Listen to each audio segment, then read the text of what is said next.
Assalamualaikum warahmatullahi wabarakatuh. Nama saya Kansa Safira Nasution, NIM 18101111209. Di sini saya akan menjelaskan mengenai bisnis internasional. Bisnis internasional adalah bisnis yang kegiatannya melewati batas-batas negara. Definisi ini termasuk seperti perdagangan antar negara atau perdagangan internasional, seperti manufakturan di luar negeri, industri jasa, pariwisata, transportasi, dan lain-lain. Latar belakang terjadinya bisnis internasional ini karena keterbatasan suatu komoditas negara sehingga menyebabkan suatu negara tersebut harus mengambil sumber daya atau menjalin bisnis dari negara lain. Nah, era globalisasi dan kemajuan teknologi juga membantu dan percepat dalam peningkatan kegiatan bisnis internasional ini. Terus mengapa sih etika bisnis internasional itu sangat penting? Nah, kita akan melihat dari perspektif makro bagi perusahaan multinasional. Yang pertama, mengapa sih etika bisnis internasional penting? Karena untuk menghindari konflik karyawan akibat perbedaan budaya. Terus kedua, untuk mengurangi kecurangan-kecurangan yang dilakukan oleh pihak asing. Dan ketiga, menghindari eksploitasi berlebihan oleh pihak perusahaan. Dan keempat, melindungi norma yang disepakati oleh kedua pihak.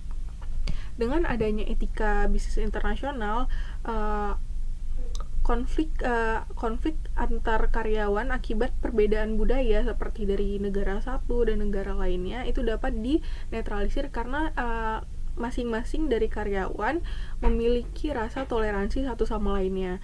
Terus kedua tuh mengurangi kecurangan-kecurangan yang dilakukan oleh pihak perusahaan asing. Dengan adanya etika bisnis ini tentu terdapat batasan-batasan yang tidak boleh dilanggar oleh perusahaan asing yang bekerja sama dengan negara kita.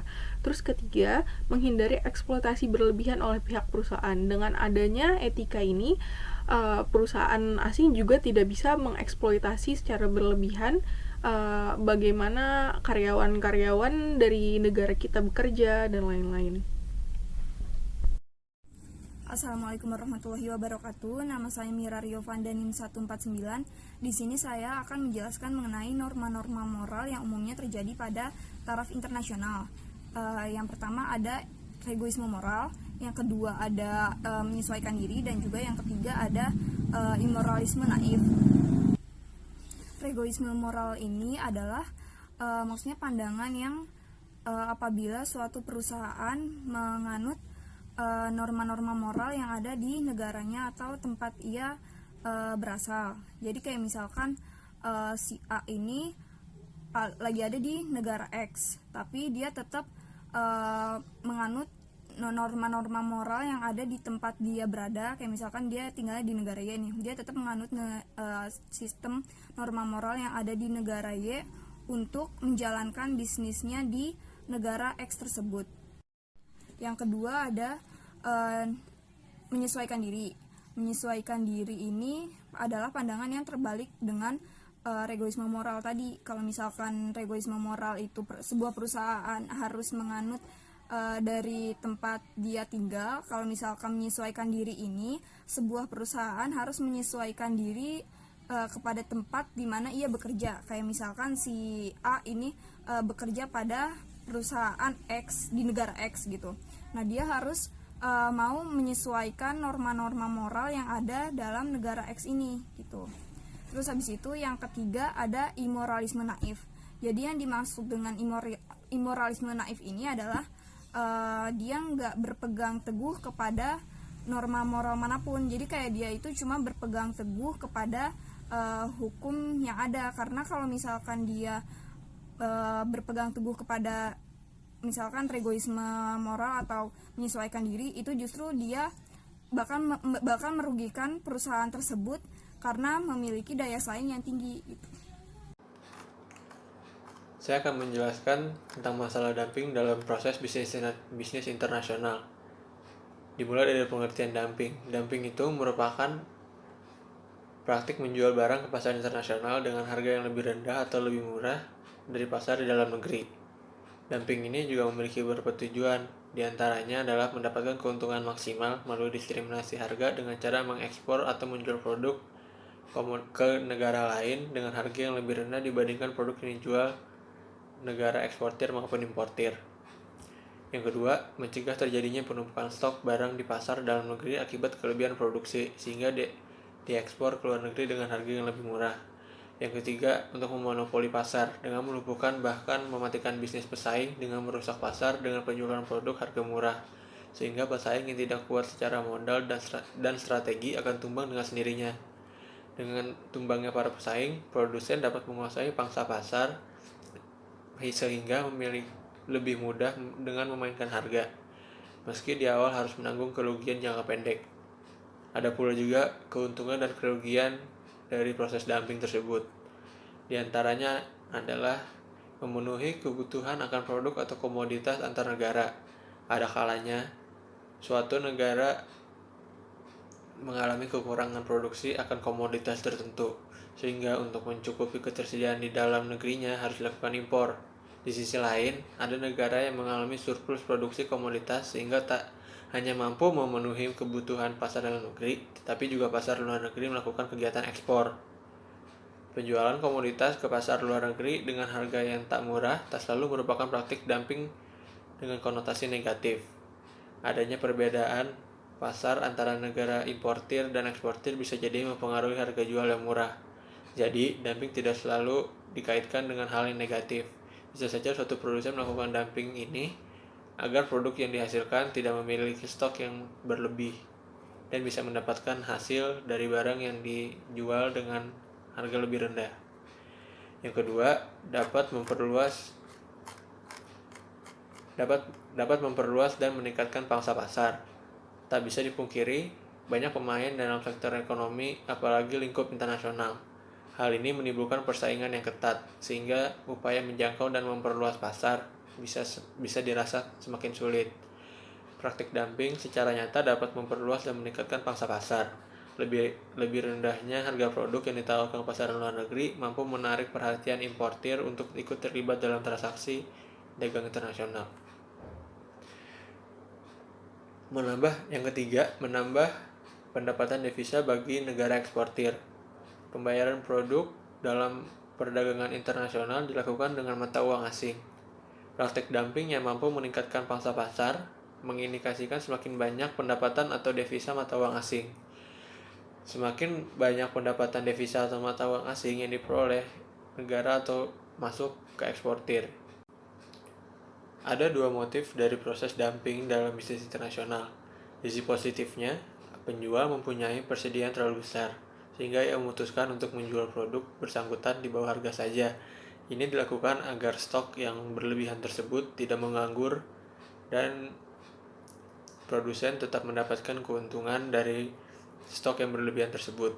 Dari sisi negatifnya, motif lebih jeleknya adalah perusahaan berusaha untuk merebut monopoli dengan membanting harga.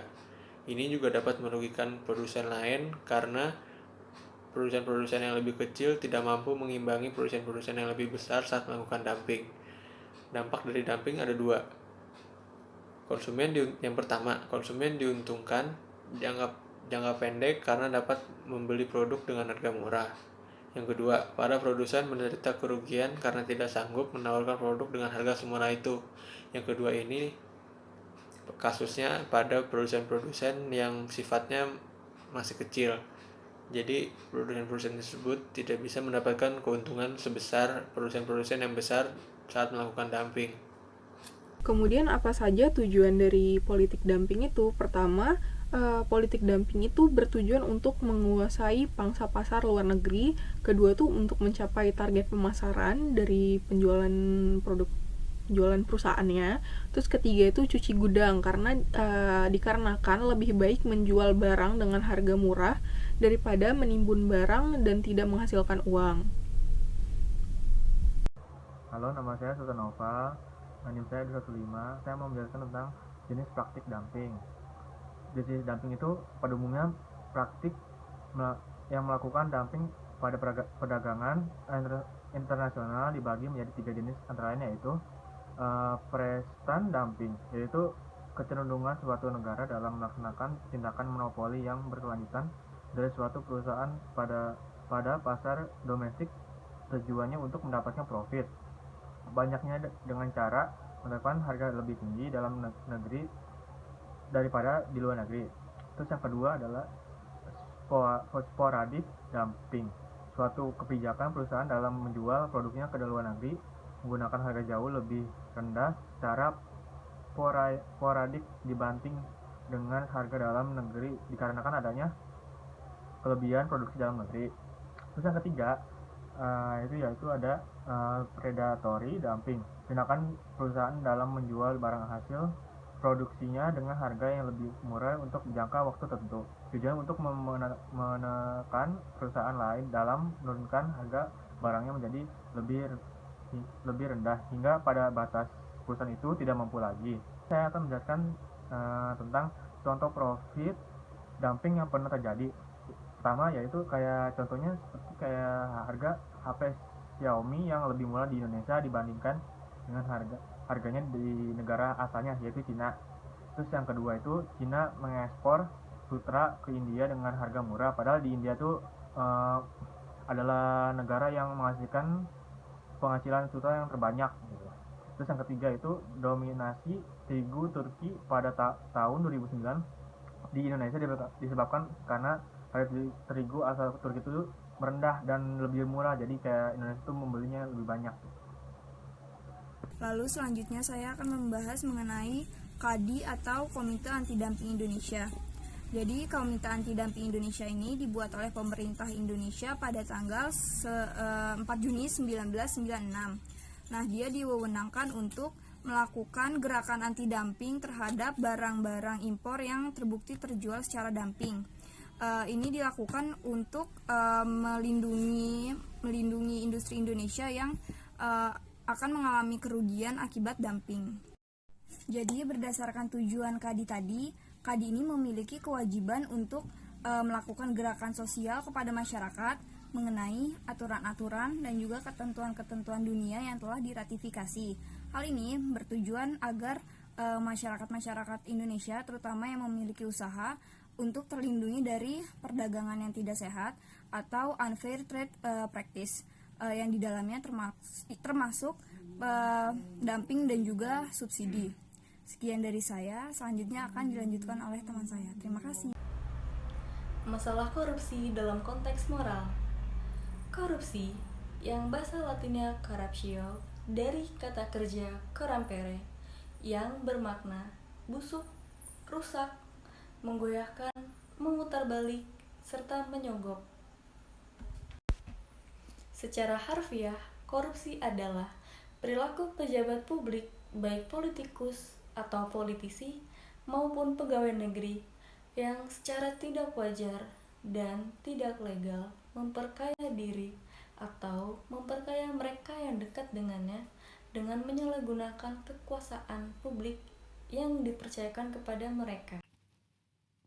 Kemudian ada aspek-aspek etis dari korporasi multinasional. Jadi korporasi multinasional ini merupakan perusahaan yang investasinya ada di 2 negara atau lebih. Contohnya seperti perusahaan Coca-Cola, perusahaan Unilever, perusahaan Mitsubishi, Toyota, dan lain-lain. Jadi karena dia memiliki kekuatan ekonomis yang sangat besar dibandingkan dengan perusahaan yang lainnya, dan karena dia beroperasi di berbagai tempat yang berbeda, mobilitasnya tinggi, jadi korporasi nasional ini seringkali menimbulkan masalah-masalah etis tersendiri. Dan ada hal-hal yang bisa dilakukan oleh negara berkembang untuk melindungi diri dari perusahaan multinasional ini, yaitu yang pertama, tidak mengizinkan masuk korporasi multinasional yang merusak dan melemahkan suatu industri dalam negeri, atau alternatif lainnya yaitu mengizinkan korporasi multinasional membuka di wilayahnya, tapi dengan syarat jika mayoritas pemilik sahamnya sekurang-kurangnya 51% itu adalah warga negara setempat. Kemudian karena banyaknya pelanggaran etis dari perusahaan korporasi multinasional ini, ada usulan dari ahli De George tentang norma-norma etis yang terpenting bagi korporasi multinasional. Yang pertama ada korporasi multinasional tidak boleh dengan sengaja mengakibatkan kerugian secara langsung. Yang kedua, korporasi multinasional harus menghasilkan lebih banyak manfaat daripada kerugian bagi negara di mana mereka beroperasi. Yang ketiga, dengan kegiatan korporasi multinasional ini harus memberi kontribusi kepada pembangunan negara di mana dia beroperasi. Kemudian yang keempat, korporasi multinasional harus menghormati HAM dari semua karyawannya. Yang kelima, sejauh kebudayaan setempat tidak melanggar norma-norma etis, korporasi multinasional harus menghormati kebudayaan lokal itu dan bekerja sama dengannya dan tidak menantangnya. Yang keenam, korporasi multinasional harus membayar pajak yang fair. Yang ketujuh, korporasi multinasional harus bekerja sama dengan pemerintah setempat dalam mengembangkan dan menegakkan background institution yang tepat. Kemudian yang kedelapan, negara yang memiliki mayoritas saham sebuah perusahaan harus memikul tanggung jawab moral atas kegiatan dan kegagalan perusahaan tersebut. Kemudian yang ke-9, jika suatu korporasi multinasional membangun pabrik yang berisiko tinggi, ia wajib menjaga supaya pabrik itu aman dan dioperasikan dengan aman. Yang ke-10, yang terakhir, yaitu dalam mengalihkan teknologi berisiko tinggi kepada negara berkembang, korporasi multinasional wajib merancang kembali sebuah teknologi sedemikian rupa sehingga dapat dipakai dengan aman dalam negara baru. Namun, menurut Kamus Hukum tahun 2002, definisi korupsi adalah penyelewengan atau penggelapan uang negara atau perusahaan tempat seseorang bekerja untuk keuntungan pribadi atau orang lain. Dan juga menurut Kamus Hukum tahun 2002, pengertian korupsi sebagai buruk, rusak, suka menerima uang sogok, menyelewengkan uang atau barang milik perusahaan atau negara, serta menerima uang dengan menggunakan jabatannya untuk kepentingan pribadi. Kemudian ada pengaruh korupsi dengan etika bisnis. Yang pertama, bahwa praktek suap itu melanggar etika pasar. Dengan adanya praktek suap, daya pasar dilumpuhkan dan para pesaing yang sedikit pun dapat mempengaruhi proses penjualan. Kemudian yang kedua, bahwa orang yang tidak berhak mendapat imbalan juga. Kemudian yang ketiga, banyak kasus lain di mana uang suap diberikan dalam keadaan kelangkaan. Pembagian barang langka dengan menempuh praktek suap mengakibatkan bahwa barang itu diterima oleh orang yang tidak berhak menerimanya, sedangkan orang lain yang berhak tidak kebagian. Terus kemudian ada bahwa praktek suap mengundang untuk melakukan perbuatan tidak etis dan ilegal lainnya.